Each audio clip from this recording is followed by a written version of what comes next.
in his research, Gottman found the repair was one of the most important skills for a couple to have, how to repair when things go wrong.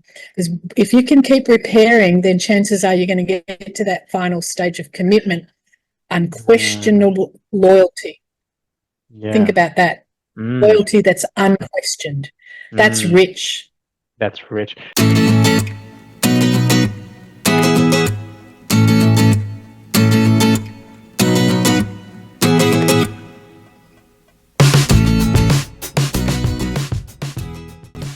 Hey guys, thanks for tuning in to our podcast this week. This week we've got psychologist and trainer Miss Trish Purnell-Webb. Trish was the first Gottman certified couples therapist in Australia, and she's the one who trained me in couples therapy. She sat with me to talk about how to keep the fire of your relationship burning long after the spark that initially started it has faded away.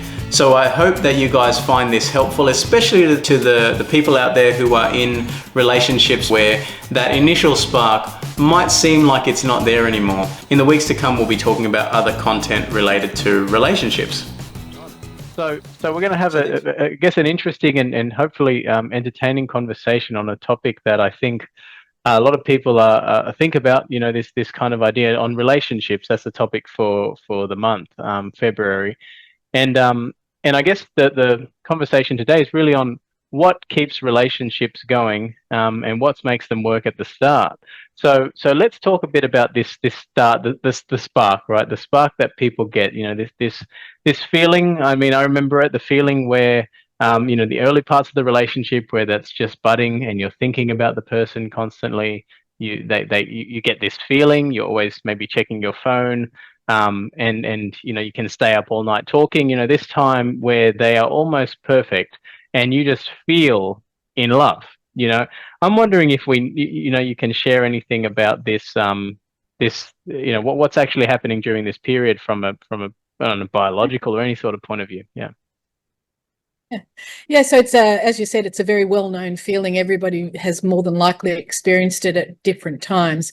What we generally call it is limerence. It's the period of limerence in a relationship. So in order for us to make sure that we procreate and continue as an organism, we've got these inbuilt parts of our functioning that makes us be drawn to other people in order to have babies. That's the primary purpose. Right. Now, we call this limerence because it is associated with a release of a huge amount of hormones and neurotransmitters and other chemicals. And the whole purpose of it is to make us jump into bed and get pregnant. Right. And so in primitive societies, that's what would happen. You would see someone, it starts with pheromones. You've probably heard of pheromones. These are the scents. Smell them or something like that. Yeah, there's this, yeah. And so what happens is, you know, a person gets close to another person.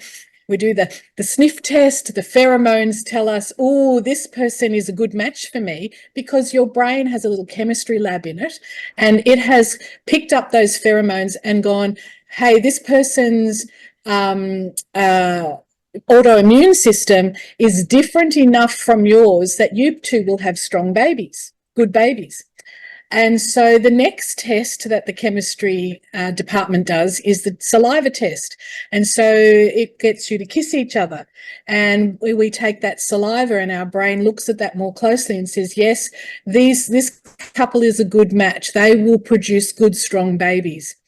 And so a whole cascade of other hormones and neurotransmitters are released that make us become kind of obsessively focused on each other.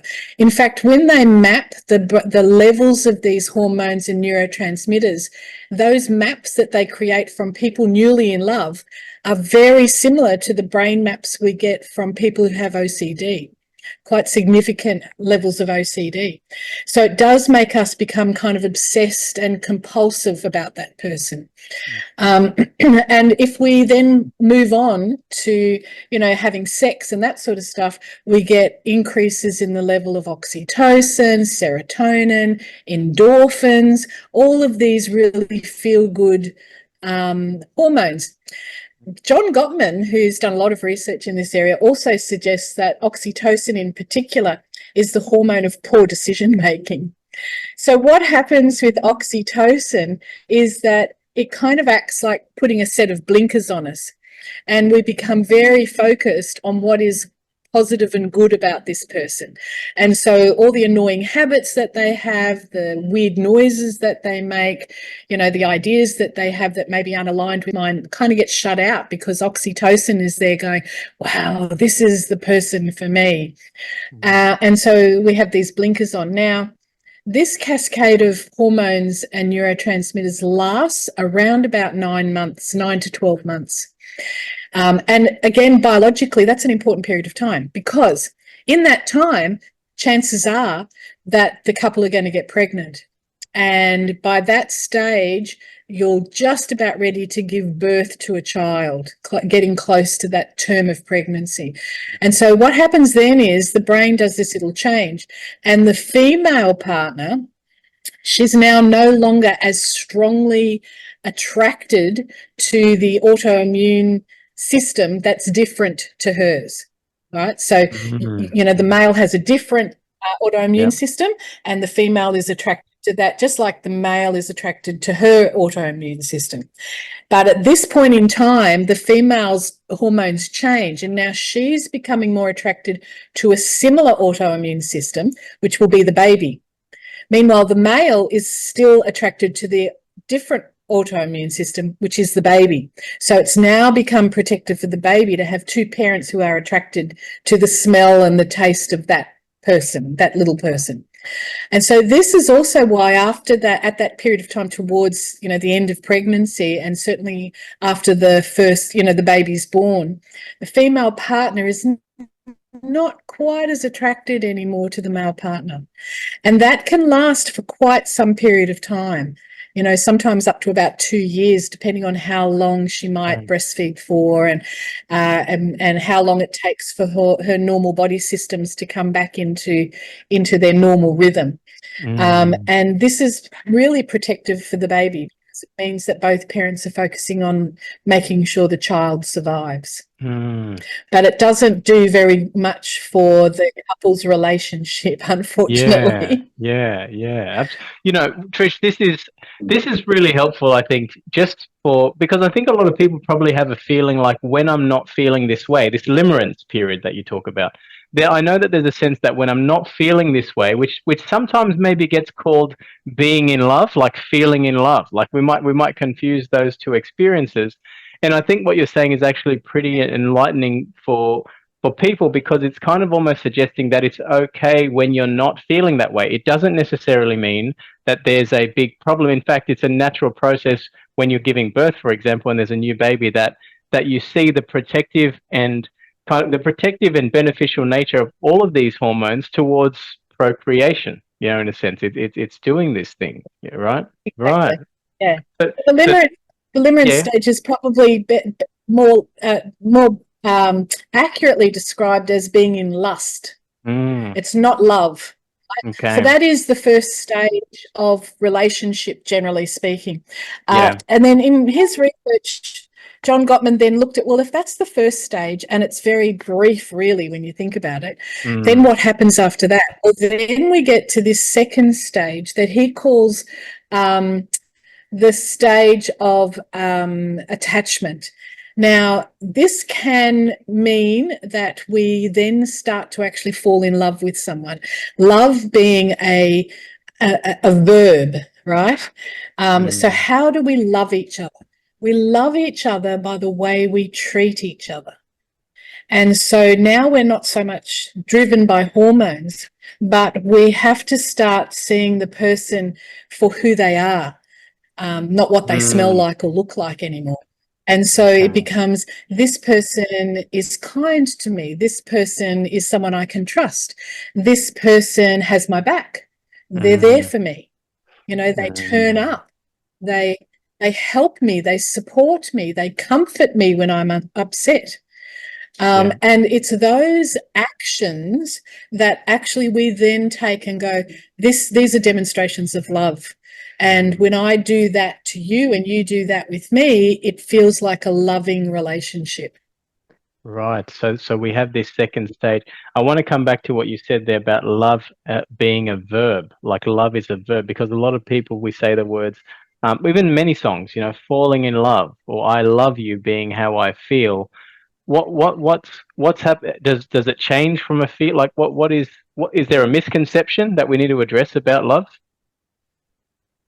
Well, yes, because we confuse the physiological experience of limerence. We say that's love, but that's not. That's lust. Mm-hmm. Love is actually a much deeper emotional experience. It's not not necessarily a physiological experience. It's an emotional experience where I get like that warm, fuzzy feeling in my chest when someone does something really lovely for me, or I see that somebody is looking at me with pride.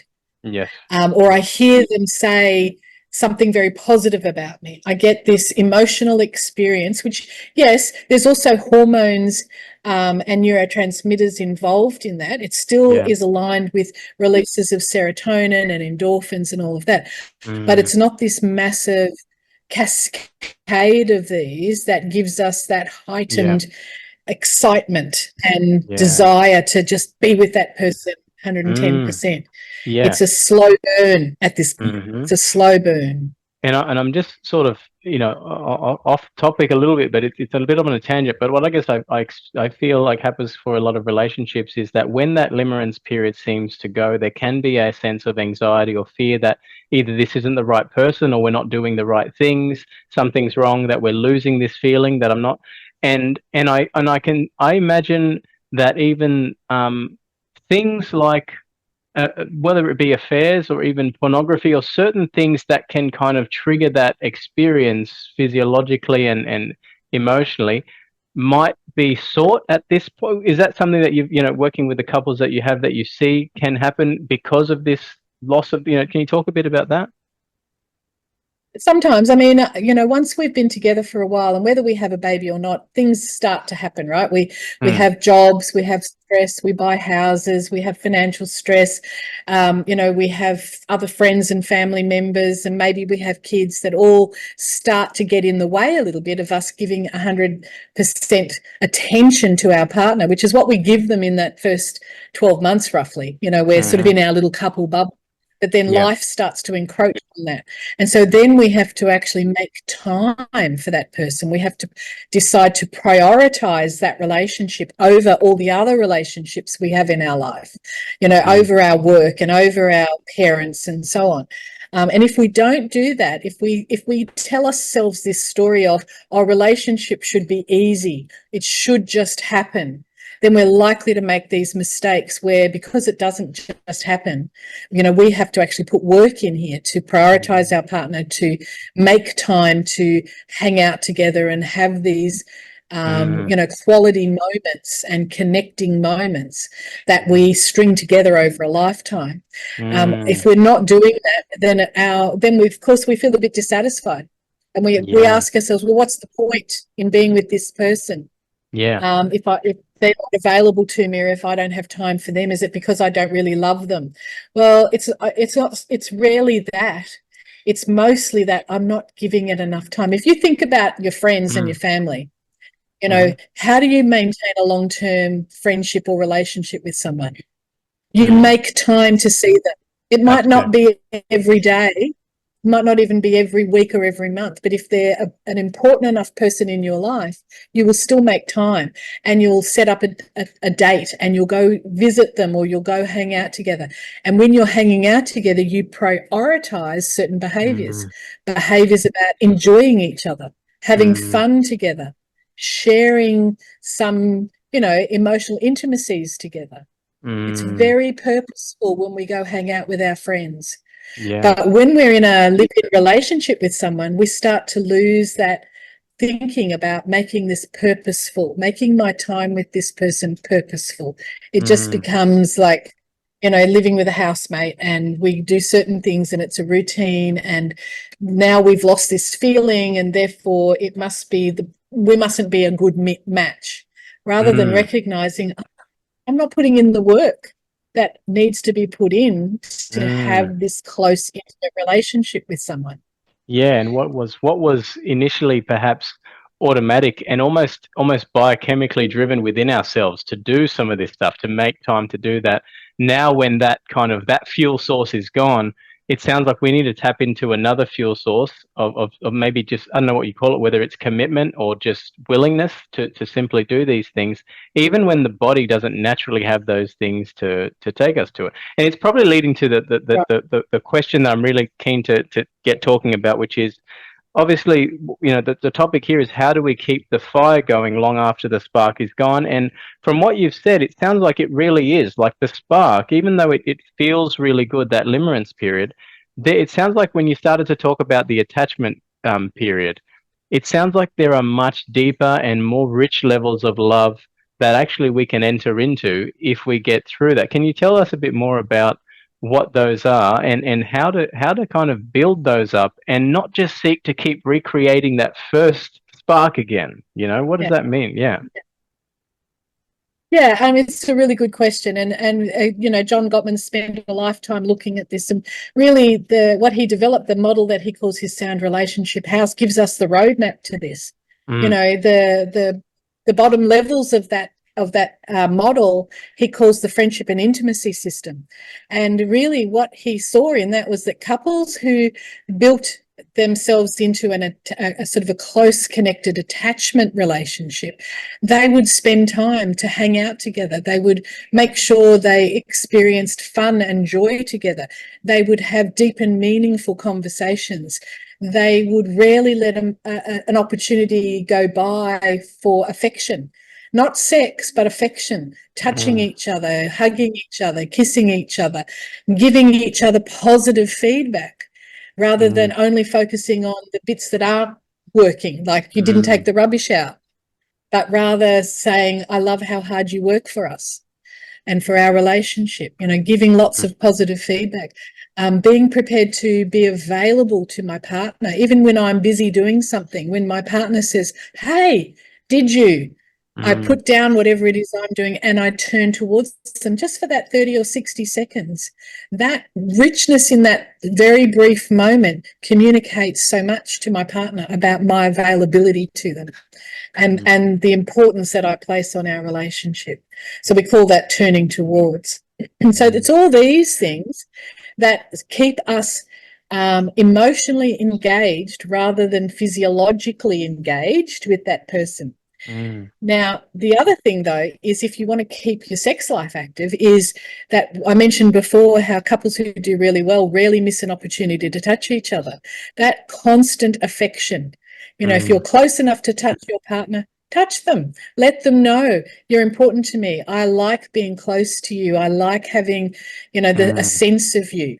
And if you spend 3 weeks just showing affection to your partner, there's a very good chance that you're going to have sex at some point, right? It's very rare that a couple will do a lot of affection without any sex. But what happens in relationships is that we, particularly in kind of relationships where there's one primary caregiver to children, that person gets touched out. The children take up so much of their affection, lots of picking up, carrying, hugging, nursing, soothing, all of those things, that by the time their partner gets home, they're a bit touched out. And so their partner reaches to touch them and it's like, oh, please, can I just have some space to me?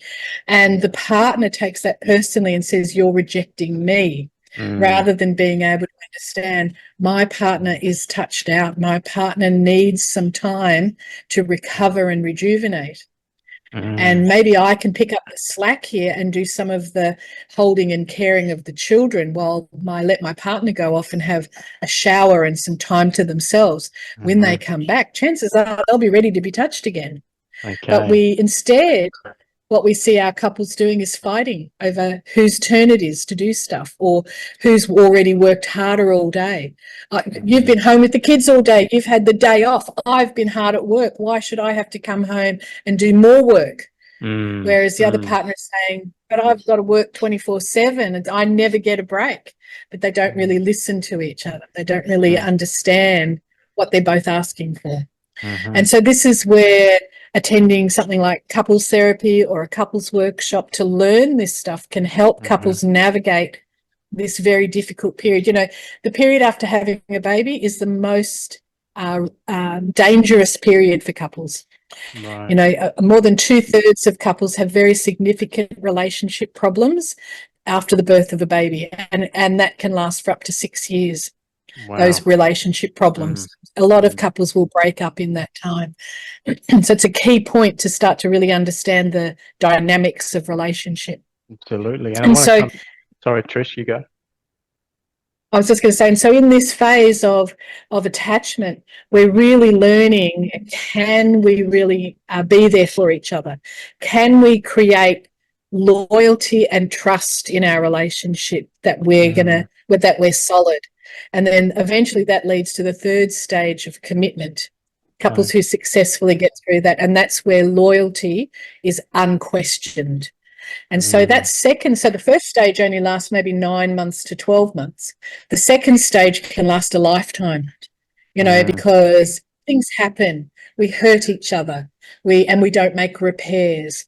You know, we do things like have affairs or gamble or use porn or whatever, and these things damage the relationship. And so that deeper level of being able to trust and rely on somebody kind of gets undermined. We struggle on and we try to get through it, but there's going to be that little question mark in my head of, can I really trust this person? Is this person really there for me? And so some repairs have to happen. This is why in his research, Gottman found the repair was one of the most important skills for a couple to have, how to repair when things go wrong. Because if you can keep repairing, then chances are you're going to get to that final stage of commitment, unquestionable loyalty. Think about that. Loyalty that's unquestioned. That's rich. That's rich. There's like, I'm just writing this down as we're speaking. It's almost like this first stage is kind of all it depends on is just seeing the person. Like, you really don't need to do much, you know. That's that spark. You just need to see it, like bang. The second part of attunement is there's this.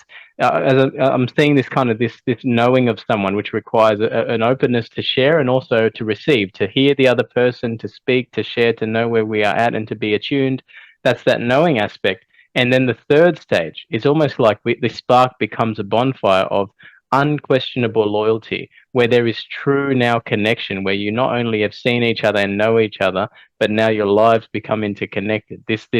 And what we're saying here is that it's not actually progressing through these stages isn't about avoiding problems, but rather having the abilities to repair and continue to work on things as we go. So almost good relationships, would it be fair to say that good relationships are not relationships that don't have problems? They're relationships where there are absolutely still problems, but what's done differently in good relationships?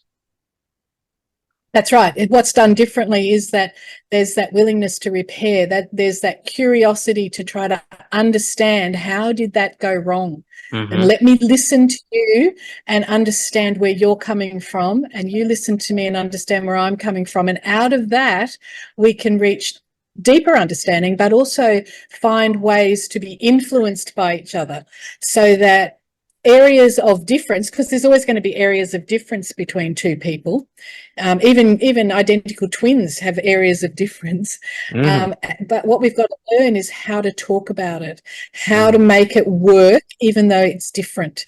And so, you know, Gottman has a range of processes that we can use with couples to help them really learn to be curious, to listen to each other, to integrate that information, to allow them to be influenced by their partner's wants, needs, desires, all of that. And so they can now navigate these differences through their relationship, minimizing the amount of hurt and harm that happens. And even when hurt and harm still happen, because it will happen, happens out of nothing, you know, what do couples fight about? Absolutely nothing and absolutely everything. And that's the truth of it, right? A fight can come out of nowhere. A misunderstanding can happen anytime. So you've got to be prepared for the fact that it's going to happen. And then it's about, how do I repair that? It's about the stopping and going, wait, what just happened? Let's talk about what happened and how we misunderstood each other. So if one of the things we've said here is that, like, as the relationship ages, as time goes on, there's not only the biological change, but there's the realities of life that come in, whether it's kids and work and things like that. So there are going to be these problems.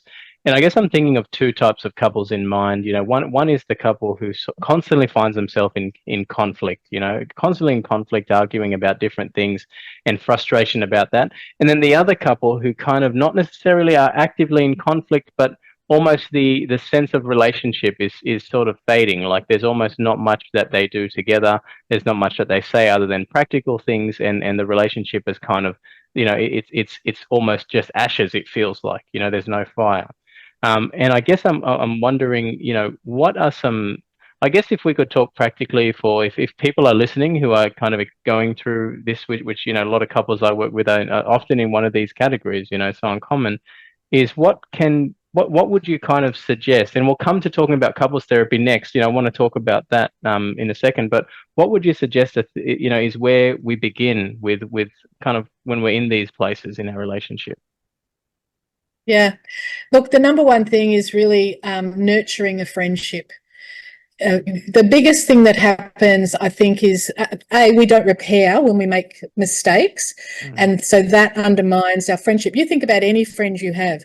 If your friend hurts your feelings and doesn't try to apologize or take some responsibility for what they did, your friendship is going to be eroded, and over time you'll probably decide that's a toxic friendship, and you'll drop that person. Same thing happens in relationships.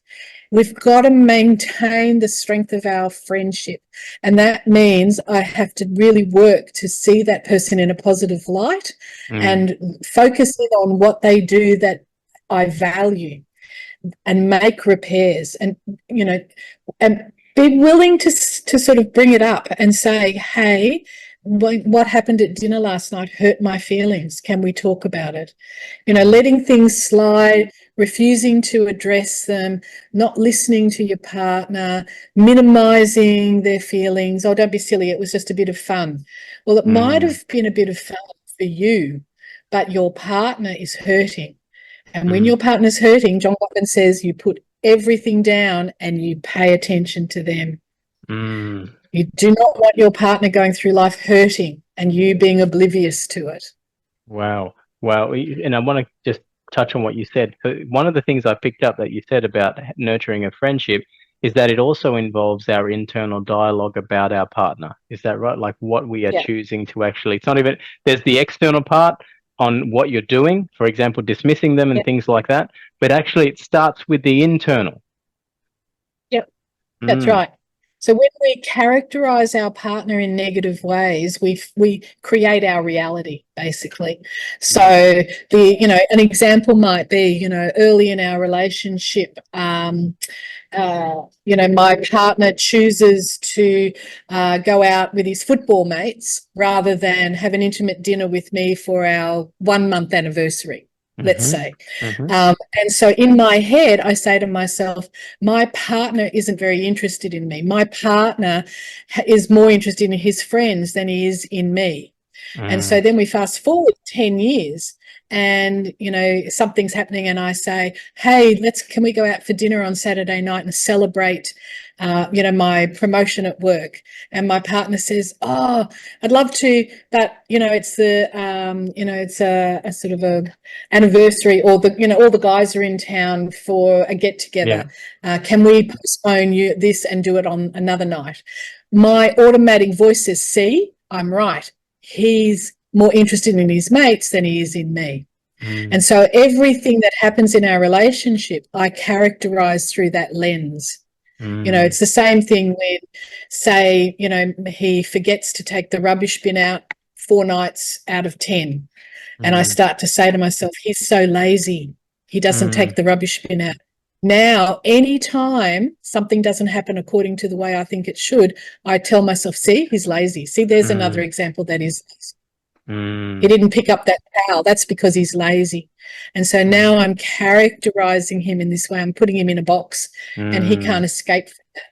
He can't. He's always proving it true. Even when he's not, it's not that he's proving it false. It's just that that's the exception. And then the truth is still going to be reinforced at some.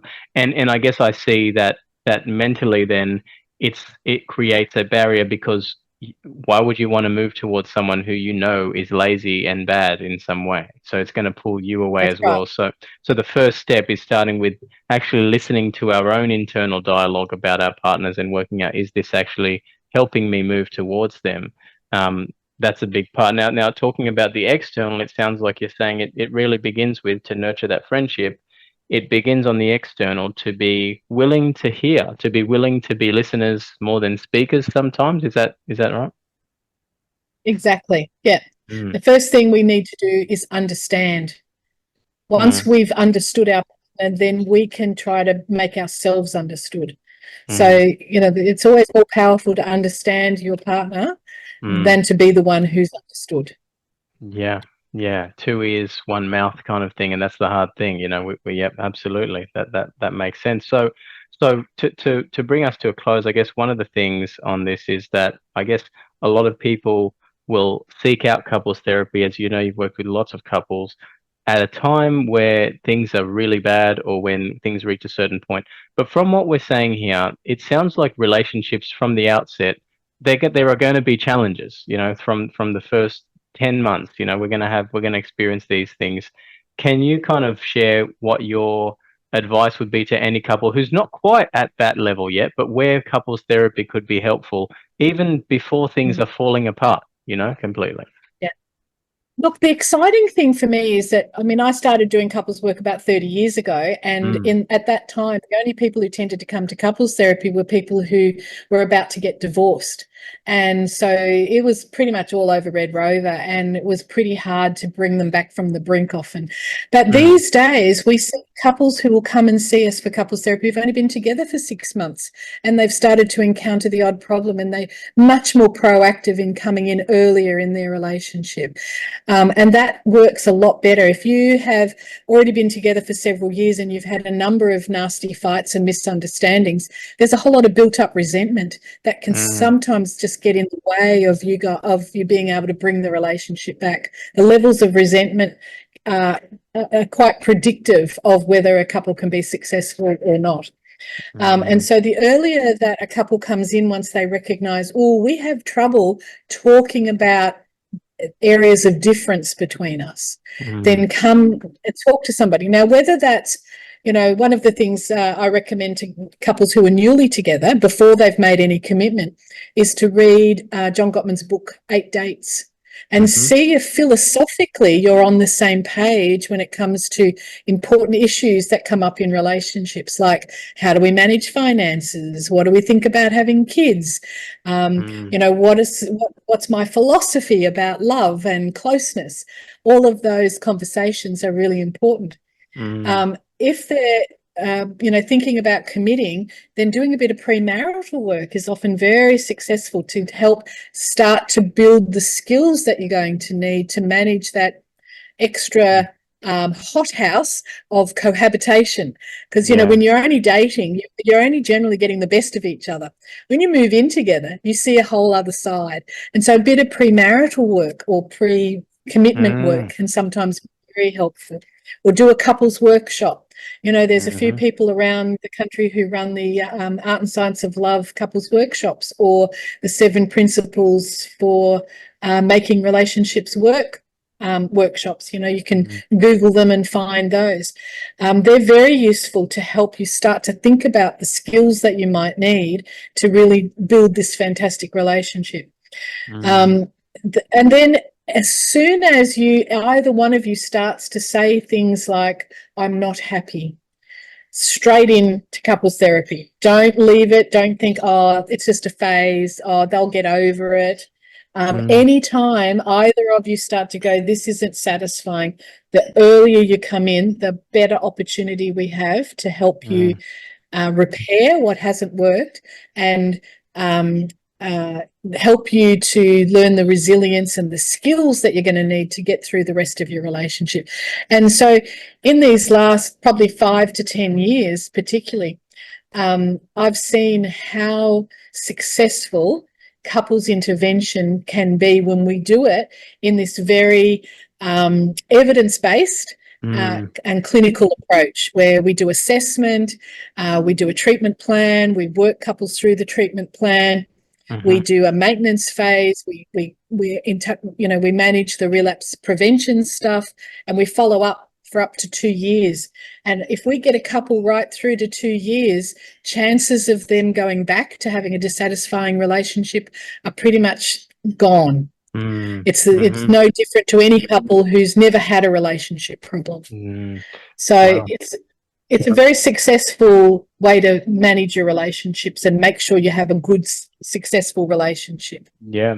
And that's it, we go into these things. I mean, we were teenagers, we kind of, experienced, liking someone. Eventually we're in these relationships.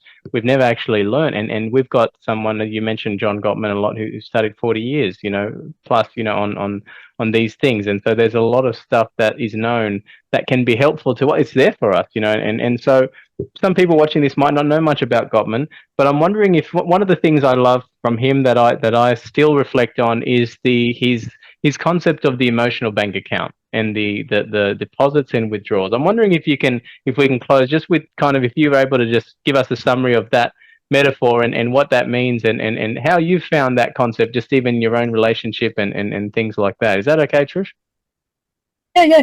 So, I mean, it comes back to that idea of the eyes that we use to look at our partner through, whether we have the blinkers on or the lenses of negativity or positivity.